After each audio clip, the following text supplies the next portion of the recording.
자, 오후장 디펜스입니다. 김종효 이사와 최현덕 매니저 변함없이 자리했습니다. 어서 오세요. 안녕하십니까. 네, 주제를 명확하게 오늘 안에서 던져줬는데 굉장히 1차원적인 내용일 것 같습니다. 따라갈 거냐 아니면 밀리는 거 살 거냐. 네. 뭐 둘 다 사는 건데 아니면 뭐 어떻게 돼요? 뭐 결론? 저는 뭐 따라가는 건 좋아하지 않습니다. 네. 추격하는 거는. 일단은 이제 그 오늘 뭐 그동안 시장을 주도했던 뭐 조선주, 뭐 방산주, 또 뭐 로봇 이런 종목들이 다 빠지다 보니까는 이제 많은 분들이 뭐 걱정을 하실 것 같은데 물론 이제 이게 그 차트를 보고 있고요. 네. 떨어지는 주가를 보면은 무서울 수밖에 없어요. 저도 무서울 수밖에 없습니다. 심리적으로 흔들리죠. 네. 근데 이제 이런 업황을 좀 보게 되면은 결국 주가라는 것은 뭐 계속 올라가지 않거든요. 올라갔다 빠졌다 하면서 어떤 그 기간을 봤을 때 올라간다는 더 많으면은 주가는 올라가게 돼 있는 거고 당연히 올라가는 와중에 음봉도 나오고 빠지기도 하고 조정도 나오고 이러면서 좀 건강하게 올라가는 겁니다. 그래서 저는 그런 정도로 좀 보시면 될 것 같고 특히나 조선 같은 경우는 네. 좀 더 무섭게 빠지는 이유가 뭐냐면 오늘 아침에 보니까는 이제 뭐 증권사에서 투자 의견을 중립으로 하향 조정하는 그런 리포트가 나왔어요. 그러다 보니까는 그게 빌미가 돼서 어떤 조선주가 빠지기 시작했고 그러다 보니까 뭐 다른 많이 올랐던 뭐 어떤 그 휴머노이드 로봇이라든가 대부분 같이 빠진 것 같은데 일단 지금 그 증권사에서 제시했던 이 중립 의견, 그러니까 말은 중립이지만은 투자 의견을 하향한 거거든요. 그래서 그 이유를 좀 봤더니 일단 조선 쪽에서 최근에 이제 뭐 그 미국의 해군함정 건조라든가 뭐 트럼프가 이제 한국을 콕 집어서 요청했던 부분 네. 뭐 이런 것들 봤을 때 너무 좋다. 다만 그런 부분이 지금의 주가와 비교했을 때 너무 많이 올라왔기 때문에 주가를 설명하기 힘들다. 이게 거의 다더라고요. 네. 그래서 미국 조선을 했을 때도 이 평가를 했을 때 이만큼 나오지 않으니 지금은 많이 올랐기 때문에 조정시 매수하자라는 건데 거기 보면 어떤 악재가 나와 있거나 그런 건 아니에요. 그러니까 네. 전반적인 포인트가 뭐냐면은 많이 올랐기 때문에 지금은 이 밸류에이션이 좀 높다라는 건데 결국 주가라는 것은 좀 꿈을 먹고 사는 건데 네. 지금 조선 쪽을 보게 되면 어제 같은 경우도 지금 미국 상원의 켈리 의원이 이제 그 우리 하나 그 필립 조선을 방문해서 지금 그 미국 조선 관련해 가지고 미국의 조선업 재건이 단순히 어떤 해군함정 건조에 국한되는 것이 아니라 지금 이 상선 건조부터 공급망까지 다 포함된다 그랬거든요. 그러면서 했던 말이 지금 중국이 단순한 경쟁을 넘어서 중국의 어떤 지정학적 위협으로 작용할 수 있기 때문에 지금 그 중국의 어떤 전 세계 조선업을 장악하게 되면은 정말 미국 경제가 위험하다 이렇게 발언하면서 이제 어떤 그 하나필레 조선소에 있어서 또 힘을 좀 실어줬단 말이에요. 그러니까 그런 만큼 저는 이제 시작이라 보고 있는 거고 어제 삼성중공업 같은 경우도 지금 이 FLNG 그러니까는 이 액화천연가스에 있어서 생산, 뭐 저장, 뭐 하역 이런 설비를 하는 부분에 있어서는 전 세계 1등인데 유일하게 중국 기업의 경쟁 상대가 있거든요. 근데 그것도 지금 러시아 때문에 제재 대상에 올라가가지고 유일한 대안이 삼성중공업밖에 없는 겁니다. 네. 근데 어떻게 보면은 지금 트럼프 정책에 있어서 핵심은 LNG고 그 LNG를 캐내는데 필요한 게 생산, 저장, 하역 이런 것들인데 여기 1등을 한 삼성중공업이 올라가고 있단 말이에요. 그러면 네. 이게 아무리 지금의 가치로 본다면 당연히 이제 좀 고평가 될 수 있겠지만은 우리가 2년지, 3년지를 본다고 하면은 지금의 가치는 그렇게 고평가는 아니다라고 봤을 때 항상 올라가면은 그때 사고 싶어 하시는 분들 있잖아요. 네, 그렇죠. 그런 때 매수하면 항상 물렸다 올라가거든요. 저는 오늘 같은 날이 오히려 삼성중공업 같은 경우도 7, 8% 빠지고 있고 현대중공업은 10% 빠지고 있는데 오히려 이런 정도 가격대가 좀 더 좀 매수기가 그 매수 기회가 될 것으로 보여지기 때문에 저는 오히려 이럴 때 좀 분할 매수로 접근한다면은 굉장히 좀 좋은 기회가 되지 않을까 이렇게 보고 있습니다. 네. 자, 물론 당장 오늘 조정이 끝난다고 단언할 수는 그런 건 없죠. 아니죠. 뭐 네. 내일까지도 갈 수 있고 뭐 하루 이틀 더 시간은 알 수 없으니까. 하지만 조정이라는 것은 오히려 매수의 기회다라는 원론적인 뭐 자연스러운 조정, 어떤 혹자들은 뭐 아름다운 조정 이렇게도 얘기하는데 조정은 그냥 조정이죠. 조정받으면 가격적으로 이제 어떤 불편하죠. 근데 조정도 두 가지가 있다고 하죠. 이제 가격 조정, 깊이로 빠지느냐, 아니면 기간 조정, 옆으로 늘어지면서 흘러내리느냐. 오늘의 스타일은 어떤? 네, 일단 뭐 대장주들을 살펴봤을 때는 가격 조정의 형태가 맞다고 봐야죠. 거의 뭐 10%가 넘거나 그에 육박한 조정이 나타나고 있으니까 이거 너무 뭐 급하게 오른 대형주가 있잖아요. 그러니까 과속에 대한 반작용이라고 봐야 되고 저는 이제 지금부터 우리가 조금 머리를 차갑게 식히고 봐야 될 것은 기존에 이제 보유하신 분들은 아직은 저는 뭐 내려놓을 때는 절대 아니라고 보고 있는데 신규 매수의 관점에서 이제부터 고민하셔야 될 것은 지금이 나타나는 급등에 분명히 수급적인 요인도 끼어 있거든요. 뭐 예를 들어서 그룹주나 이 산업주가 급등하면서 ETF로 자금이 쏠려서 수급적인 부분이 더 밀어올린 부분도 분명히 있단 말이죠. 뭔가 조금 껄쩍지근한 표준어는 아닌데 네, 그러니까 이상하다. 그런 이런 부분은 것들이 좀 분명히 있었어요. 빼고 가는 게 맞고요. 네. 그다음에 지금 우리가 생각해봐야 될 것은 과거 조선업이 왜 그렇게 등락이 컸습니까? 결국은 경쟁 때문이었거든요. 근데 지금 미국 군함과 관련된 부분은 경쟁이라는 게 있을 수가 없습니다. 왜냐하면 지금 한국을 대체할 만한 조선 국가가 아예 없죠. 뭐 일본은 이미 여러 가지 시설들을 줄여놓은 상황이라 일정 부분은 뭐 맡아갈 수 있겠지만 우리나라처럼 대형 크기의 군함을 수주하거나 뭐 잠수함 이런 것들을 건조할 능력이 상대적으로 좀 떨어져 있는 상황이다 보니까 그런 격차를 고려해 보면 이 미국 쪽의 전체적인 조선업의 규모를 얼마나 밸류에이션 할 건가 결국 관건이라는 거죠. 그러면 이걸 만들어내는 그 구간까지는 제가 보기에는 가격 조정은 좀 필수적이라고 보고 있고 그러면 신규 매수를 고민하시는 분들은 지금 당장 접근하시기보다는 일단 두 가지를 병행하셔야 된다. 가격적인 부담이 좀 빠지는 것 기다려볼 필요가 있겠고 두 번째로는 이 미국 조선산업과 관련된 규모가 과연 얼마일지에 대한 좀 더 냉철한 판단이 필요한데 이에 대해서는 아마도 오늘도 리포트가 나왔고요. 지속적으로 이 산업 규모에 대한 리포트가 나올 겁니다. 그래서 그런 부분들을 감안해서 현재 그 밸류에이션 자체를 적용할 가능성이 가장 높은 두 종목 HD현대중공업과 그다음에 하나오션에 대한 재평가를 해야 될 필요가 있겠다. 이렇게 좀 보고 있습니다. 네. 그렇죠. 뭐 일단은 좀 속도가 빨랐던 부분의 가격 조정, 뭐 플러스 기간 조정이 돼도 뭐 하여튼 역시 두 분의 의견은 조정에 대해서 이렇게 두려워하거나 물러설 시점은 아닌 것 같다. 저 역시도 마찬가지입니다. 저 역시도 좋은데 이렇게 그게 중요한 게 뭐냐면 이제 빠질 때 우리가 항상 사고 나서 더 빠지는 게 싫잖아요. 그렇죠. 뭐 대부분의 투자 심리 네. 투자자들의 심리는 이기적이라고도 할 수 있지만 내가 산 시점부터 주가가 올라가야지 만족스럽죠. 항상 바닥에 매수해야 되고. 네. 근데 그거를 사실 최바닥에. 저는 그런 말하는 게 저점에 매수해서 고점에 매도하는 거는 네. 신도 못한다. 네. 그만큼 어려운 거거든요. 그래서 뭐 또 표면적인 국어책에 나오는 교과서적인 얘기, 국어책은 아니고 교과서적인 얘기지만 분할 매수, 네. 분할 매도 하지만 실제 해보면 그게 됩니까? 네, 한 방에. 근데 분할 매수로 하는 게 맞는 거예요. 그러니까 제가 볼 때는 좀 성격이 급하신 분들이 어떤 돈이 내 투자금이 있으면은 100만 원 가지고 분할 매수하면 뭐 얼마 하루에 뭐 2만 원씩. 100만 원 그렇겠지만은 네. 보통 100만 원 갖고 하시는 분들이 많지는 않을 것 같습니다. 네. 어쨌든 이게 내가 사고자 하는 금액이 있다면 이거를 분할 매수로 들어가야 되는 건데 한 방에 매수하면은 네. 한 방에 매수하고 저점일 거라고 이제 어떤 뭐 믿음이라든가 힘을 갖는다는 것은 좀 어리석은 거죠. 그러니까는 내가 어떤 사고자 하는 물량이 있다 한다면은 당연히 분할 매수 들어가는 게 맞는 거고 한 방에 매수하려다 보니까는 이제 빠지고 나면 사고 나서 빠지거나 무섭거든요. 그렇죠. 근데 그래서 레버리지 관리를 잘해야 된다. 뭐 그러니까 이렇게 신용 미수 이렇게 빚내서 하면은 그 시점부터 이제 떨어지면 안 되잖아요. 특히나 지금 시점에서는 빚내서 하면 안 되죠. 많이 빚으로 올라와 있는 상황이기 사면은 때문에. 비투는 네. 금물이고. 정말 심하게 빠졌다 하더라도 더 빠질 때가 더 많이 있었거든요. 특히 국내장 같은 경우는. 네. 그래서 그러면 안 되는 건데 어쨌든 지금 오늘 보시면 그동안 정말 잘 가던 특히나 하나오션 같은 경우는 신고점을 돌파하고 나서 2배나 더 올라갔기 때문에 정말 제가 봐도 심하게 올랐습니다. 네. 근데 그런 기업들 조정을 받으니까는 어찌 보면은 이제 좀 무섭기도 하고 이제 끝인가라 볼 수 있는 건데 저는 하나오션 같은 경우는 너무 많이 올랐기 때문에 그렇죠. 뭐 한 번 조정 갖고 접근하기 힘들겠지만은 너무 붐업이라는 게 이제 이게 군중 심리지만 확 쏠려다니니까 수급도 요즘 막 그렇게 아까 우리 풍선 효과를 얘기했지만 네.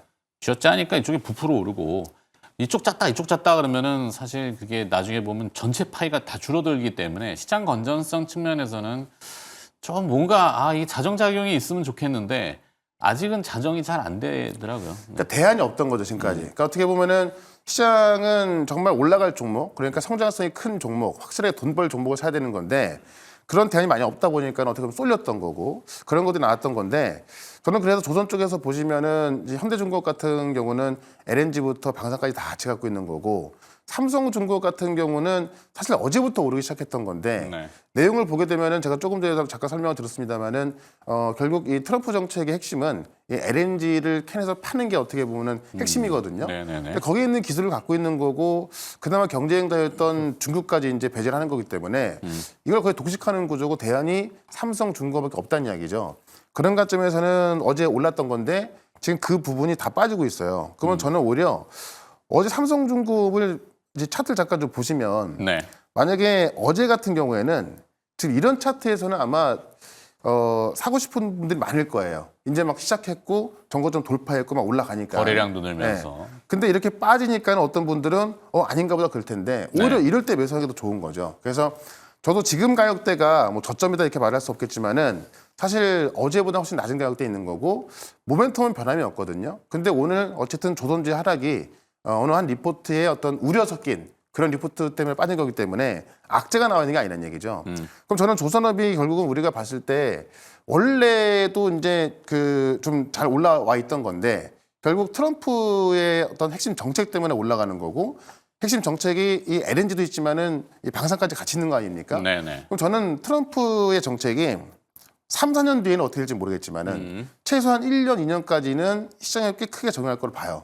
그럼 그런 관점에서 저는 삼성중공업 같은 경우도 이제 시작한 건데 이걸 좀 무시할 필요가 있을까? 오히려 이렇게 좀 많이 빠진다고 생각됐을 때 좀 담아둔다면은 아마 나중에 시간 지나고 나면은 결국 오늘은 시장의 전체적으로 조정이지만은 네네. 조정이 끝나고 나면 또 뭔가 사야 돼요. 그러면 외국이든 기관이든 시장에서 뭘 살까라고 봤을 때 그 대안은 저는 역시나 조선, 방산, 로봇 이쪽밖에 없다 보거든요. 계속 그런 관점에서 그런 관점에서 한번 생각을 해보신다면은 아마 좀 매수를 하고 싶은 편안하게. 그런 용기가 나지 않을까 이렇게 네, 한번 큰 생각을 이변이 없는 한. 네. 근데 언뜻 지금 그 차트 뭐 저도 봤지만 네. 어제 거래량이 많았잖아요. 그러면서 올라갔어요. 이른바 장대 양봉. 네. 뭐 오늘은 조정을 받지만 거래량 장 끝나봐야 알겠지만 어제보다는 좀 적고. 네. 그러면 어제 사는 매수가 많았고 오늘 파는 매도는 좀 적다. 뭐 일단 이걸로 봤을 때는 시세는 살아있다. 그렇죠. 네, 이렇게. 자, 그리고 반도체와 그다음에 또 뭐 전력 설비 이런 쪽도 조정인데 뭐 반도체는 얼마나 조정받길래? 그거 크게 조정은 아닌 것 같은데. 뭐 반도체는 뭐 오른 것도 크지 않고 지금 뭐 그러니까. 조정폭도 네. 뭐 제한적이라고 봐야 될 것 같고요. 다만 뭐 전력 설비라든지 뭐 같이 올랐던 이런 방산주들 같은 경우에도 어느 정도의 이제 변동성이 좀 나타나고 있는 종목이 있는데 작년부터 올랐던 종목군들은 다 구조적인 성장이 있는 거죠. 그래서 구조적인 성장이 있는 종목군들이 쉽사리 뭐 조정에 들어갈 가능성은 낮고, 그다음에 뭐 말도 안 되는 밸류에이션 정도의 수준까지 올라왔다라고 보기보다는 단기 상승 속도가 좀 너무 빠른 게 아니냐. 그러니까 한 달에 막 100%씩 올랐으니까 이게 연간 기준으로 20% 올라가는 것도 쉬운 일이 아닌데 한 달에 100%를 뽑아낸 것은 너무 과소가 아니냐. 그다음에 또 3월 말부터 있을 공매도에 영향 받는 거 아니냐. 그런 우려가 나타나니까 아마도 그때까지는 좀 눈치 보는 그런 양상들이 벌어지겠죠. 그럼 여기서 이제 우리가 주목해 봐야 될 것은 좀 더 냉철하게 밸류에이션 기준으로 과연 적절한 밸류에이션가를 판단하기 위해서는 그게 PB 관점으로도 보든 PE 관점으로 보든 그러면 이익이 얼마나 오래 늘어날 건가에 대한 명확한 판단이 있어야 되겠죠. 그러니까 네. 정책 기대로 일단 주가는 먼저 올랐는데 숫자가 지금 명확하게 나왔느냐? 조선, 방산 이런 쪽은 제가 보기엔 아직 명확하지 않다라는 측면이 분명히 있고요. 네. 전력 설비도 성장할 것에 대한 우려는 전혀 없지만 일단 숫자가 어느 정도 나오느냐에 따라서 주가 변동성 커질 수 있으니까 다시 한번 말씀드리지만 신규 매수 관점에서는 저는 여전히 조금 신중하실 필요가 있고 어느 정도의 가격 조정을 조금 보신 이후에 들어가는 것이 그 많이 오른 업종에 대해서는 모두 공이 같은 의견이다. 다만 반도체는 그만큼 오르지도 않았고 밸류가 그렇게 비싸지도 않다라는 최근에 그 말씀. 소부장을 많이 강조하시잖아요. 네. 네. 오늘 뭐 동진 세미캠 어제부터 이 이슈가 좀 있는 것 같은데 공급을 읽어보면은 약간 갸우뚱거리는 부분도 없지 않아 있긴 해요. 그 ABF라고 하는 아지노모토 필름이죠. 절연체. 그걸 이제 국산화로 대체하겠다. 가능 물론 연구는 개발할 수 있죠. 이게 이제 쓰이느냐라는 부분, 뭐 이런 것들을 좀 구체적으로 본다면. 근데 그걸 제외하고도 네. 일단 뭐 동지 세미킹 같은 종목군들은 밸류에이션 기준으로 너무 싸니까. 근데 망가진 이유 자체는 여러 번 언급드렸지만 삼성전자가 공장 가동률을 낮추면서 나타난 현상 아닙니까? 네. 그러니까 저는 뭐 미래 기술 뭐 개발하고 이거는 기술이 개발돼서 퀄 테스트 통과하고 라인 안으로 들어가는 것까지 보통 한 2, 3년 걸립니다. 그러면 그거는 주가 상승의 촉매제가 되는 거고 지금 현재 동진 세미캠 같은 종목을 긍정적으로 보는 건 삼성전자가 어느 정도의 설비 투자만 조금 늘리거나 네. 아니면 가동률을 올리기만 해도 그 안에 들어가는 재료가 기본적으로 늘어난다는 거죠. 감광액이라든지 뭐 포토레지스트 같은 것들이 늘어날 수밖에 없어서 그러면 지금도 저평가되어 있는데 약간의 그 정상화 과정을 거쳐서 올라가는 것을 우리가 좀 봐야 되지 않느냐. 네. 그런 차원에서 말씀드린 거고요. 말씀하신 미래기술은 주가 이제 상승 촉매제는 되겠지만 그게 당장 뭐 숫자로 돌아가기에는 좀 어려운 측면이 있어서 플러스 알파 요인이라고 봐야 될 것 같습니다. 네. 자, 뭐 별얘기 얘기지만 이 아지노모토 필름은 예전에 한번 제가 말씀을 드렸는데 아지노모토사는 여러분들 많이 아시는 감미료 미원 만드는 회사, 미원 만드는 회사가 화학 공정을 막 하다 보니까 저련체 필름이 하나 나왔네. 그게 ABF 필름이죠. 반도체의 회로간 간섭을 막는 필름 하나 만들어가지고 대박이 났죠. 그러니까 우리나라도 아까 제가 또 모두 얘기했지만 장인 정신을 가지고 있는 기업들을 키우고 우대해주고 좀 인정해주는 분위기가 좀 정착돼야 시장이 조정을 받아도 건전한 조정이다, 튼튼한 조정이다, 자신감 있게 올라갈 수 있다 이러잖아요. 이거는 뭐 그냥 남 안 되면 나의 호재라고 막 깎아내리고 너무 안쓰러워서 제가 또 얘기 드리는 거지만 하여튼 동진세미캠도 잘 되기를. 소부장 중에 PR. 어때요? 그런 이게 좀 자꾸 빗나가는데 네. 뭐 전력 설비는 오늘 어떨까? 그러니까 사실 이제 오늘 그 시장을 주도했던 대부분의 종목들이 빠지고 있잖아요. 그러니까 저는 여기서 어떤 말씀을 좀 드리고 싶냐면은 그동안 이제 좀 못 갔던 종목들도 있고 오히려 시장은 이제 반도체 같은 경우도 이 하드웨어 쪽은 꽤 좀 못 갔던 거고 어떻게 보면은 어제하고 오늘 보시면은 2차 전지가 또 떠오르고 있지 않습니까? 네. 그래서 약간은 바뀐 것도 같은데 저는 일단 2차 전지 상승은 단기적으로 나쁘지 않다고 봐요. 한알령의 영향인가요?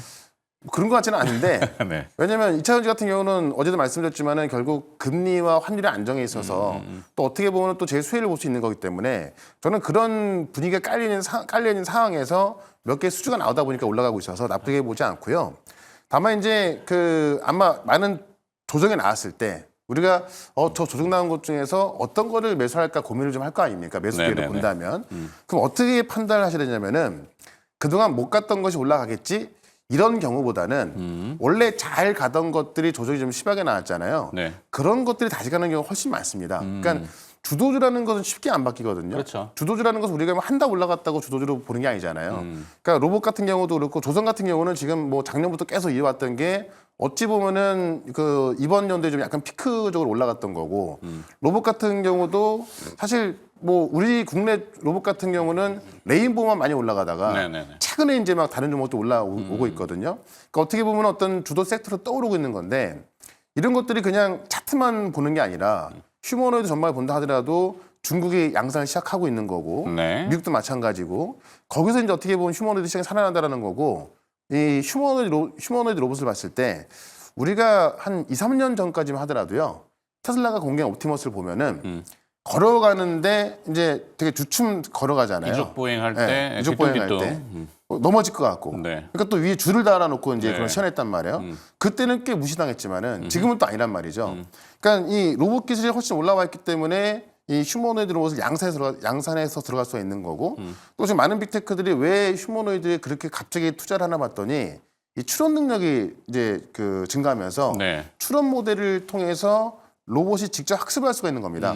그러니까 왜 나한테 사과를 전해주냐라는 것처럼. 뭐 그런 것도 있고 AGI. 예를 들어 움직임 같은 경우도 되게 어색하잖아요. 네, 네. 근데 이거를 원래는 사람이 직접 입력해서 뭐 그런 것들을 입력해서 움직이는 그런 것 그렇게 해왔던 건데 추론 모델을 통해서 로봇이 직접 학습하다 보니까는 로봇이 그런 움직임을 보고 따라하게 되는 거죠. 그러면서 이제 스스로 고쳐나가고 그런 움직임 하다 보니까는 휴머노이드 로봇 시장이 기술이 이만큼이었다면은, 그러니까 이렇게 올라가다가 확 올라가는 거란 말이죠. 네. 그러다 보니까는 그런 걸 다 확인했던 빅테크들이 뭐 메타도 그렇고 정말 갑자기 또 천문학적인 돈을 막 쓰는 거 아니겠습니까? 그렇죠. 그런 관점에서 본다고 한다면은 이거는 하나의 테마로 볼 게 아니라 이번 연도 계속 올라갈 수 있는 그런 부분을 봐야 되기 때문에 네. 오히려 오늘 같은 조정 때 내가 어떤 종목을 사야 할지 고민해야지 이게 끝났다라고 보는 게 아니라, 그래서 저는 지금 같은 시장에는 어떤 쪽을 내가 매수하면 더 많이 올라갈까, 어떤 우량주를 고를까, 이런 걸 좀 고민을 해보신다고 하면은 아마 그 오늘 같은 시장에 뭐 좀 더 큰 기회를 잡을 수 있을 것 같습니다. 오늘은 로봇주군요.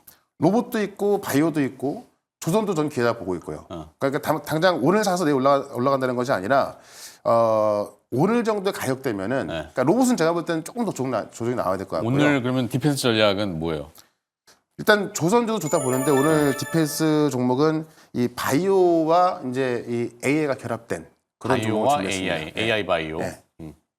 그건 제가 좀 이따가 아, 기업은 따로 그 준비하셨고. 종목들을 좀 준비했거든요. 그러니까 네네네. 미국에 있는 AI 신약 개발 기업들이 엄청나게 올라가고 있어요. 결국 산업이 또 좀 따라갈 수밖에 없지 않습니까? 그래서 그런 것들을 좀 보여드릴 거니까는 오늘 AI 신약 개발 기업도 좀 미국 기업까지 같이 보여드릴 거, 차트 한번 보여드릴 거니까는 네. 이따 같이 보시면 좋을 것 같습니다. 비교군을 좋습니다. 기대해 보도록 하죠. 최현대 매니저는 또 기업 준비하셔야 되니까 자리 이동해 주시고 오늘 고맙습니다. 다음 주가 아니라 내일 또 뵈야 되니까. 네. 자, 김종희 의사께 또 가야죠. 대충 뭐 오후장 디펜스 전략은 들어봤는데 김종희 의사의 어떤 뷰, 전망. 네, 뭐 최근 들어서는 뭐 저는 IT 종목군들의 어떤 반등 가능성에 대해서 굉장히 많이 말씀드리고 있는데, 지수 관점에서는 한 그저께 이제 기간 조정이 나와도 긍정적이다라는 말씀을 드렸는데, 그렇죠. 어제는 오히려 기간 조정 없이 더 바로 급하게 땡겨버렸죠. 올렸단 네. 말이죠. 네. 외국인이 뭐 선물을 만 계약 이상 사면서 현물까지 매수로 반전하는 그런 양상으로 올라왔는데, 어제까지 그래서 7거래일 연속 상승. 이렇게 그렇죠. 됐죠. 네. 그래서 상승폭도 굉장히 컸고, 지수, 그러니까 코스피 지수 기준으로도 순식간에 100포인트가 오른 거예요. 짧은 기간에. 네. 7거래일 안에. 그래서 뭐 기간 조정은 너무 당연하고요. 기간 조정이 오히려 나쁘지 않다라고 판단하고 있고, 그런데 반도체나 2차 전지처럼 그동안 시장을 주도하지 않았던 종목군들로 뭔가 시장의 매기가 이전하다 보니까 지수의 조정폭은 제한적인데 종목군들은 꽤 많이 빠진단 말이죠. 그러니까 시장이 어떤 종목을 지금 맥락을 잡고 가는지에 따라서 지수가 많이 올라가는데 종목은 굉장히 별로인 시장도 있고, 네. 며칠 전처럼, 그러니까 한 1, 2주 전처럼 그러니까 지수만 땡겨놓는 시장이 있고 그렇죠. 종목들이 확산돼서 매기가 이제 뭐 대부분 개인 투자자들이 좋아하시는 개별 기업들이 좀 많이 오르는 그런 시장이 있고 뭐 이런 걸 얘기하시죠. 그런데 2주 전에는 그런 시장도 아니었죠. 네, 조선방사는 대거 밀고 나머지 종목군들은 다 별로였던 그런 시장이었죠. 네. 그러니까 이제 시장의 색깔이 뭔가 조금 바뀌는 것 아니냐에 대한 그런 시각들이 좀 나타날 거예요. 그래서 연초에는 로봇 조선방산이 뭐 종목별로 100% 이상씩은 다 수익을 낸 상황이니 이들 종목은 제가 보기엔 쉬어가는 게 맞고, 당분간은. 그렇다면 다른 종목으로 매기가 이전할 건데 소위 2차 전지 반도체라고 하는 지수를 끌고 갈 수 있는 종목군들이 다 같이 갈지, 네. 아니면 그것도 뭐 제한될지는 조금 지켜봐야 되겠습니다. 어쨌든 저는 기간 조정으로 열기를 조금 식힌다면 시장 전체 측면에서도 그렇고 기존 주도주나 새롭게 밀고 올라오고 있는 종목군들 중에서 나쁜 게 별로 없다라는 판단이고요. 오늘 뭐 엔터 쪽이 좀 오르는 거는 사실 순환하는 구조에서 소외됐었던 게 순서가 됐으니까 좀 올라오는데, 그때 때마침 또 한알령이라는 주제가 좀 등장했다. 이렇게 봐도 될까요? 저는 좀 생각이 다른데, 이 엔터주에 대해서는 작년 10월부터 제가 계속 언급을 했거든요. 그러니까 그때는 주가도 쌌고, 그다음에 올해 실적이 좋아질 만한 여러 가지 뭐 비가스티드의 회기 이런 것들도 있고, 중국 얘기도 이미 다 나왔던 얘기입니다. 네. 그래서 시진핑 주석이 오지 않았기 때문이지 계속 기대감은 있었던 거거든요.